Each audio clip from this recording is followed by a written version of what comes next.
하늘에 계신 아버지 하나님, 어떻게 이렇게 저희에게 은혜를 베푸셔서 오늘도 이렇게 생명을 허락하셔서 말씀의 제단 앞에 나올 수 있도록 이 귀한 은혜를 매일 아침 주시오니 정말 주님의 은혜에 감사와 찬양을 올리옵나이다. 이제 저희들도 계시록에 있는 말씀 공부하겠습니다. 말씀을 잘 이해하고 순종하는 당신의 백성으로 살 수 있도록 축복하여 주시옵소서. 아버지 하나님, 이 귀한 날을 허락하셨으니 저희들의 발걸음마다 안정을 지켜주시고 배우는 말씀마다 우리가 실천할 수 있도록 믿음을 허락하여 주시옵기를 간절히 빕니다. 주님의 자녀로서 살기를 원하오니 주님 우리를 받아주시옵시고 당신의 뜻을 따라 살 수 있도록 믿음을 매일마다 더하여 주시옵소서. 아버지 하나님, 이제 사방에 흩어져 있는 우리의 손자녀들을 그들의 생애에 함께 하시고 그들의 어깨에 놓여 있는 무거운 짐들 오늘도 잘 감당하는 성공적인 하루가 될 수 있도록 그들의 필요를 충만히 채워주시옵기를 간절히 빕니다. 오늘의 생일을 주님의 앞에 발 앞에 놓사오니 발걸음마다 인도하시고 모든 일에 통함을 이루어 주시옵기를 예수님의 이름으로 간절히 기도드리옵나이다. 네. 예, 감사합니다. 예, 오늘은 계시록 14장 13절에 있는 말씀,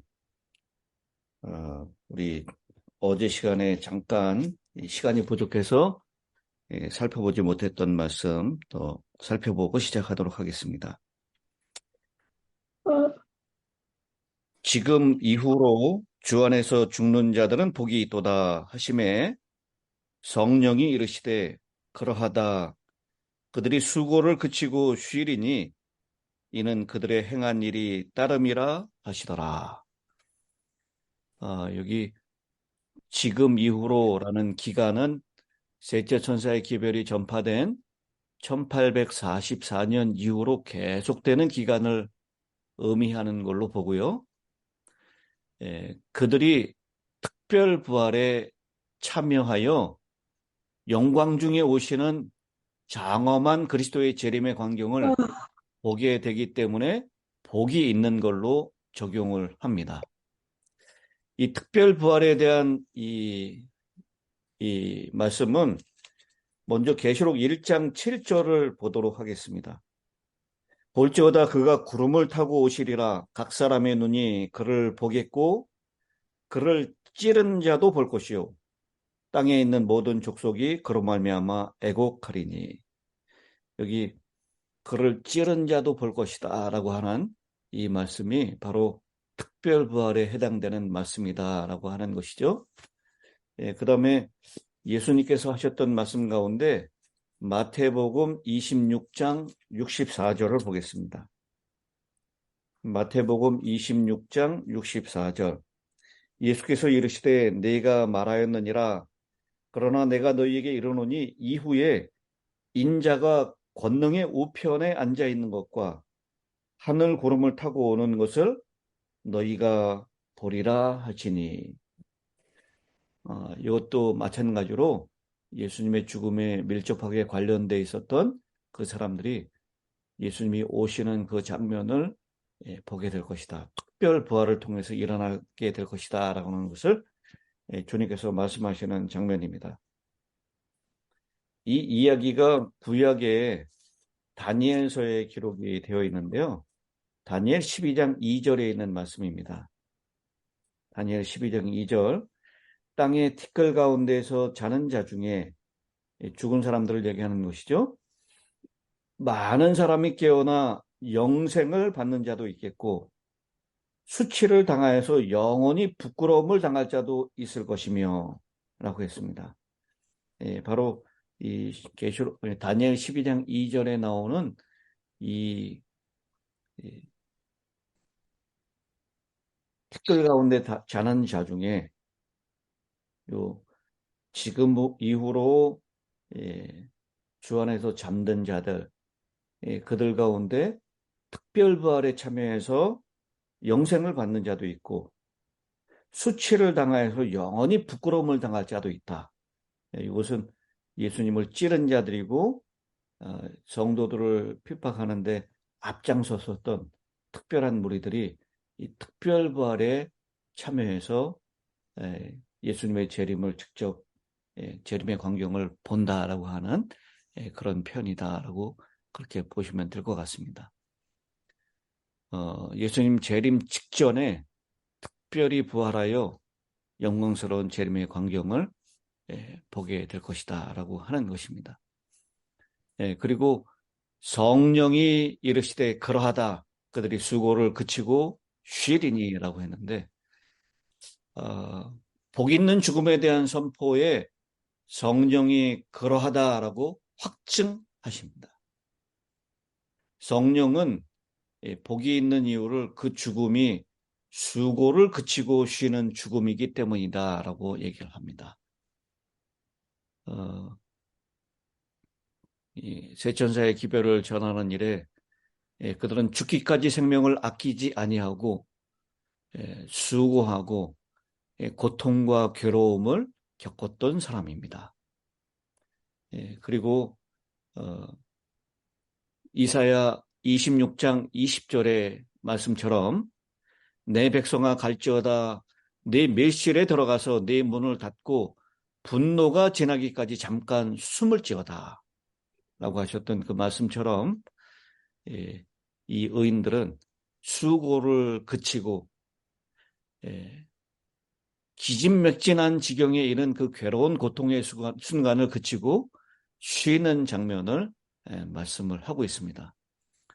14장 11절에 밤낮 쉼을 얻지 못하리라 라고 선고되었던 짐승의 표를 받은 사람들, 짐승과 그의 우상에게 경배하는 자들과 대조되는 그런 표현이라고 볼 수 있습니다. 그리고 이는 그들의 행한 일이 따름이라고 했는데요. 계시록 22장 12절에 보라 내가 속히 오리니 내가 줄 상이 내게 있어 각 사람에게 그가 행한 대로 갚아주리라 라고 했던 그 말씀. 그리고 사도 바울이 재림과 부활의 진리를 믿고 견실하며 흔들리지 말며 항상 주의 일에 더욱 힘쓰는 자들이 되라. 이는 너희 수고가 주 안에서 헛되지 않은 줄을 알미라. 이 고린도전서 15장 58절에 한 말씀, 그 말씀처럼 그들이 행한 일이 따름이다라고 하는 말씀으로 그들이 행한 일을 통해서 상급을 받게 될 것이다라는 그런 뜻도 있고요. 그리고 그들이 죽었지만 죽을 때 남기고 간 선한 가마력이 마지막까지 계속 이어질 것이다 라고 하는 그런 두 가지 뜻을 우리가 볼 수가 있겠습니다. 이제 그러면 14절부터 16절까지 있는 말씀으로 은혜를 나누도록 하겠는데요. 이제 14절부터 마지막 20절까지는요. 두 가지의 추수, 두 가지의 심판에 대해서 얘기를 하고 있습니다. 첫 번째는 익은 곡식으로 비유되는 의인들의 추수이고요. 두 번째는 익은 포도송이로 상징되는 악인들의 추수입니다. 이 두 추수의 비유는 고대 팔레스타인의 농사절기에서 채용한 것으로서 봄철에는 곡물의 추수가 있었고 가을철에는 포도의 수확이 있었습니다. 그래서 14절부터 16절까지 의인의 추수는 바로 곡식의 추수, 그 다음 17절부터 20절까지 악인들의 추수는 바로 포도송이의 추수를 이야기하고 있습니다. 그러면 14절부터 한 구절씩 살펴보도록 하겠습니다.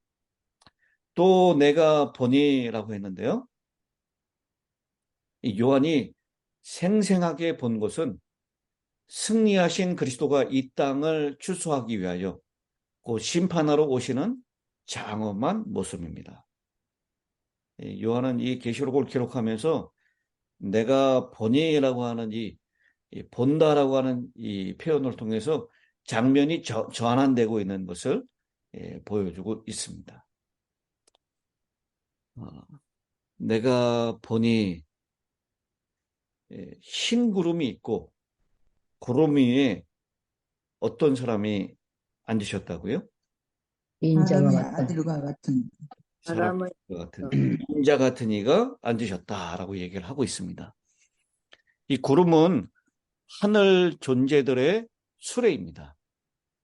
이 그리스도께서 승천하실 때 구름 수레를 타고 가셨다라고 시대의 소망에 그렇게 표현하고 있습니다. 그것이 흰 구름으로 언급하고 있는 것은 상징적으로 그분의 위엄과 영광을 나타내는 신적인 성격을 강조하는 것입니다. 하늘 이 존재가 이 수레를 타고 혹은 천사를 대동해서 가는 모습을 이 흰 구름을 탔다라고 하는 이 신성을 강조하는 표현이라면 여기 인자와 같으니 사람의 아들과 같으니라고 하는 표현은 당연히 무엇을 강조하는 것이죠? 예수 그리스도. 예수 그리스도의 인성을 가지신 분을 강조하는 표현입니다. 그래서 이 구름 위에 앉아 있는 인자라고 하는 표현은 완전한 신성과 완전한 인성을 가지신 분이심을 뜻하는 것입니다. 물론 이 계시록 1장 13절에 그렇게 표현을 했습니다. 계시록 1장 13절 촛대 사이에 인자 같은 이가 발에 끌리는 옷을 입고 라고 해서 바로 예수님의 모습을 인자 같은 이로 표현하고 있고요. 요한은 이 문구를 분명히 다니엘 7장 13절에서 가지고 왔을 것입니다. 내가 또 밤 환상 중에 보니 인자 같은 이가 하늘 구름을 타고 와서 예적부터 항상 계신 이에게 나아가 그 앞으로 인도되매라고 하는 그 표현을 거기에서 가지고 왔을 것입니다. 예수님이 자기 자신을 스스로 표현할 때 인자라고 하는 표현을 복음서에서 자주 사용하고 있는 모습을 우리가 보게 됩니다.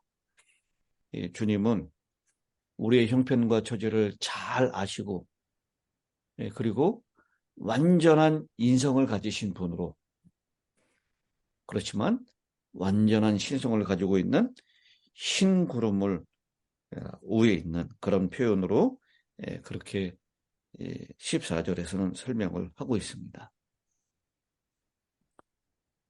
그리고 그분이 머리에는 뭐가 있다고요? 금면류관. 큰 면류관이 있다. 멸관이 있고 이거는 금멸. 왕관입니까? 아니면 승리의 화관입니까? 승리의 승리의 화관. 이 금면류관의 원어가 스테파노스라고 하는 이 단어인데요. 예수님의 선택된 7 제자 가운데 스테반이 바로 이 스테파노스라고 하는 뜻이죠.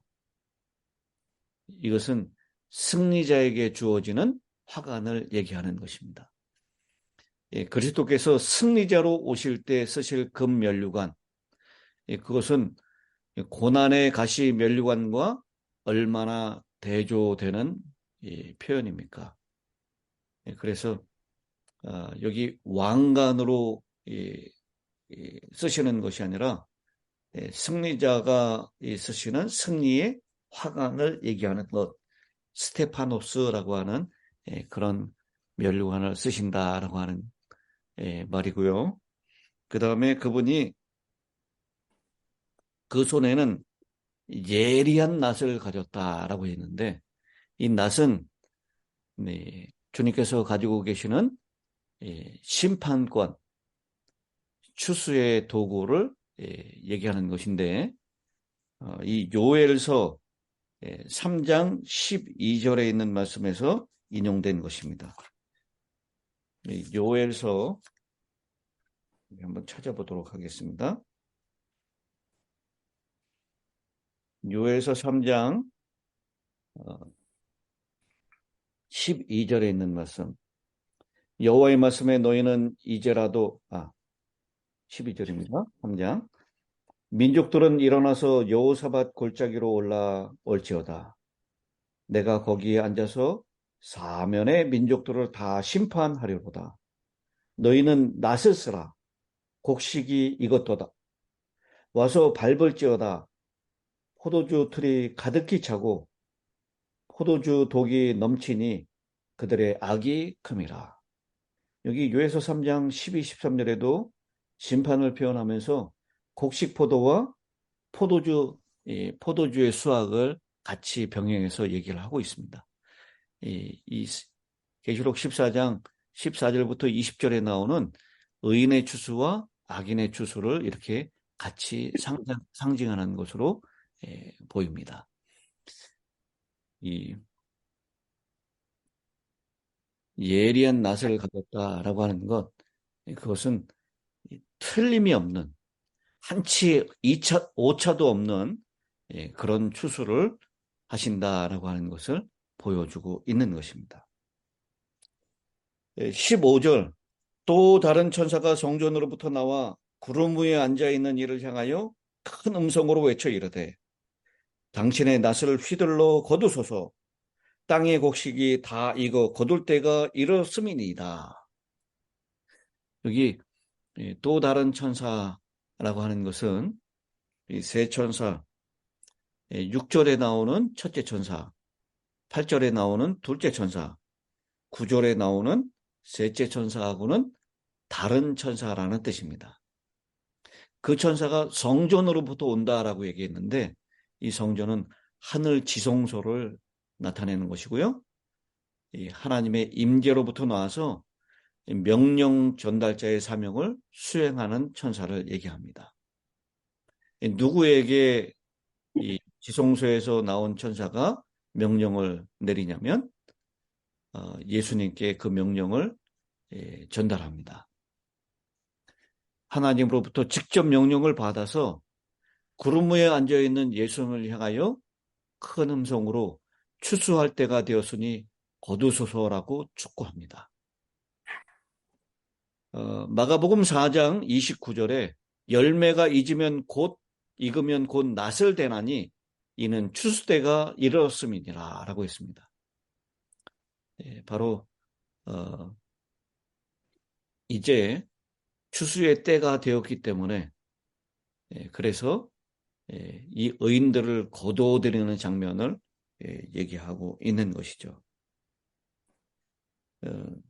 땅의 곡식이 다 익었다라고 하는 표현. 이제는 의인들의 숫자가 찼다라고 하는 것입니다.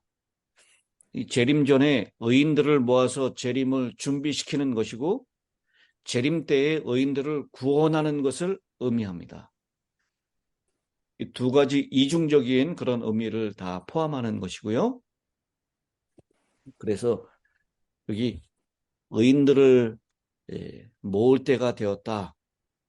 그러니 그들을 모아서 곳간에 들여라라고 하는 것이고 하나님의 진노가 내리기 전에 구속받은 자들을 모을 때이다라는 것입니다. 의인을 모으는 것은 이제 유예 기간이 맞춰지고 악인들에게 일곱 재앙이 내리기 전에 일어나야 하는 것입니다. 그들은 계시록 7장 3절부터 8절에 있는 하나님의 인을 받은 자들이고요. 그리고 악인들에게 쏟아질 하나님의 진노에서 특별한 보호를 받을 자들입니다.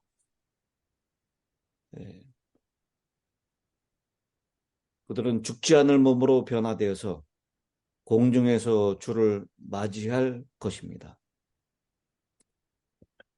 예레미야는 번민 중에 예레미야 8장 20절에 이렇게 얘기합니다. 추수 때가 지나고 여름이 다하였으나 우리는 구원을 얻지 못한다 하도다. 이 알곡의 미래 수확은 봄에 봄절기에 있었기 때문에 추수 때가 다 지나고 여름이 다하였으나 우리는 구원을 얻지 못한다라고 그렇게 이 예레미야는 번민을 하고 있는 것입니다.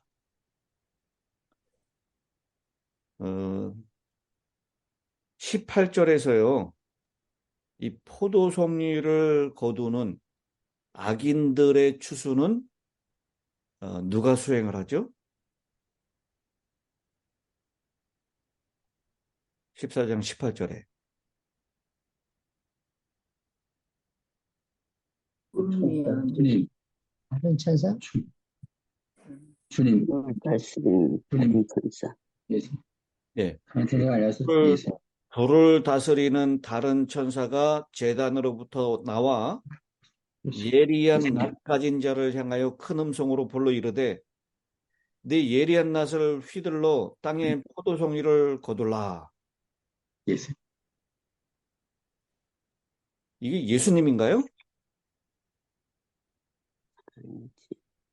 다른 천사들. 다른 천사가 17, 와서, 천사가 다른 천사가 와서, 17절에 보니까 네. 또 다른 천사가 하늘에 있는 성전에서 나오는데 역시 예리한 낫을 가지고 예리한 낫을 낳았다. 이건 예수님이 아니라 이 악인들의 그렇죠. 추수를 위하여 선택된 천사. 천사가 수행하는 것입니다. 근데 이 15절에 나오는 의인들 곡식을 거둬들이는 이것은요 누가 직접 하십니까? 예수님. 예수님. 의인의 추수는 예수님이 직접 낫을 휘둘러서 추수하십니다. 재림 때에 예수님께서 추수꾼인 천사들을 보내서 사방에서 선택한 자들을 모을 것이다 라고 했습니다. 우리 그 표현들이 마가복음 13장 26, 27절에 그때 인자가 구름을 타고 큰 권능과 영광으로 오는 것을 사람들이 보리라. 또 그때 그가 천사들을 보내요. 자기가 택하신 자들을 땅 끝으로부터 하늘 끝까지 사방으로 모으리라 라고 했습니다. 마태복음 24장 30절 31절에도 그때 인자의 징조가 하늘에서 보이겠고 그때 땅의 모든 족속들이 통곡하며 그들이 인자가 구름을 타고 능력과 큰 영광으로 오는 것을 보리라. 저가 큰 나팔 소리와 함께 천사를 보내리니 그들이 그의 택하신 자들을 하늘 이 끝에서 저 끝까지 사방에서 모으리라 라고 했습니다. 이 구름 위에 앉으신 이가 낯을 땅에 휘두름에 땅의 곡식이 거두어지니라. 낫을. 16절에 그렇게 얘기하는데요. 구름 위에 앉으신 이는 그리스도이시고 낯을 땅에 휘두르는 것은 심판을 통한 추수를 의미합니다. 그리스도께서 천사들을 추수의 도구로 사용할 수 있지만 그러나 스스로 그 일을 하시는 장면을 보여주고 있습니다.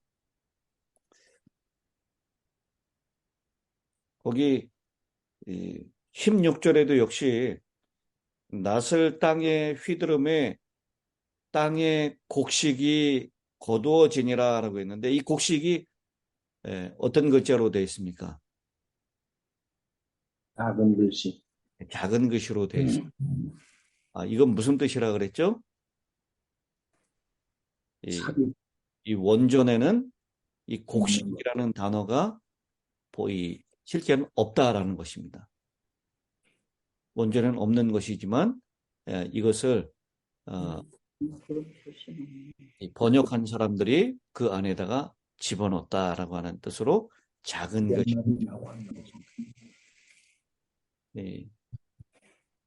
하여튼 지성소의 사역이 끝나고 주님께서 이제는 불의를 행하는 자는 그대로 불의를 행하고, 더러운 자는 그대로 더럽고, 의로운 자는 그대로 의를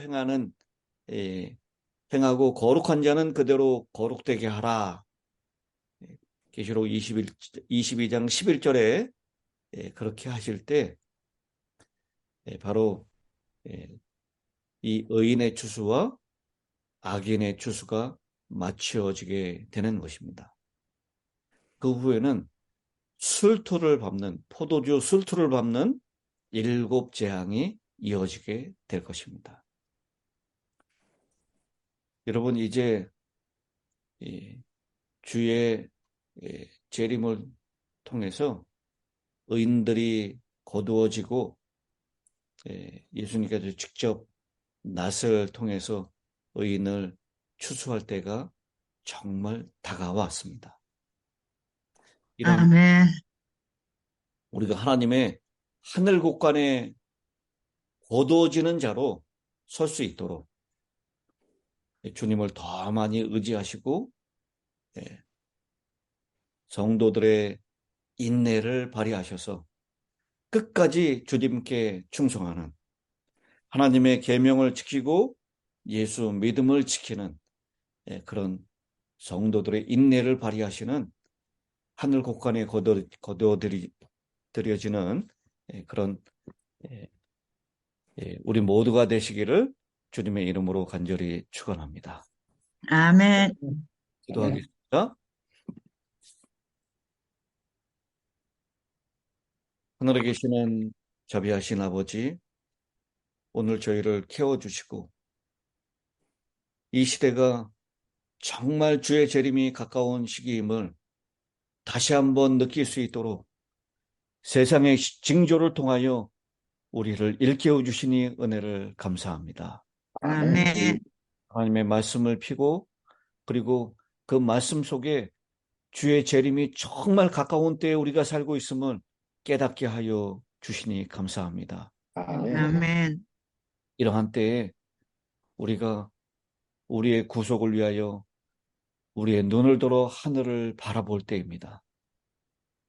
주님, 우리의 상황, 우리의 사방을 바라보는 것이 아니라 위를 들어 하늘을 바라보게 하여 주시옵소서. 지성소에서 나의 피 애소하시는 하나님의 음성을 듣게 하시고 우리의 죄악을 회개하고 정말 성도의 인내를 발휘하며 진리의 편에 굳게 설 수 있는 우리 모두가 될 수 있도록 은혜 허락하여 주시옵소서. 아멘. 또 알곡을 곳간에 거두어들이기 위하여 하늘 사방에서 땅끝까지 모으는 의인들을 모으는 일이 시작되었습니다. 주님, 우리가 그 곳간에 드려지는 백성들이 될 뿐만 아니라 알곡을 거두어들이기 위하여 추수하는 일꾼으로 주님 저희를 불러주셨사오니 아직도 여전히 바벨론의 어둠 가운데 있는 백성들에게 내 백성아 나오라고 하는 음성을 전하는 천사의 사명을 감당하는 저희 모두가 될 수 있도록 은혜 허락하여 주시옵소서. 아멘. 한날의 생애를 통해서 주의 재림을 촉진시키는 새 천사의 기별을 전하는 우리 모두가 될 수 있도록 인도하여 주시옵기를 우리를 사랑하시는 우리 구주 예수님의 귀하신 이름으로 감사하며 기도드리옵나이다. 아멘.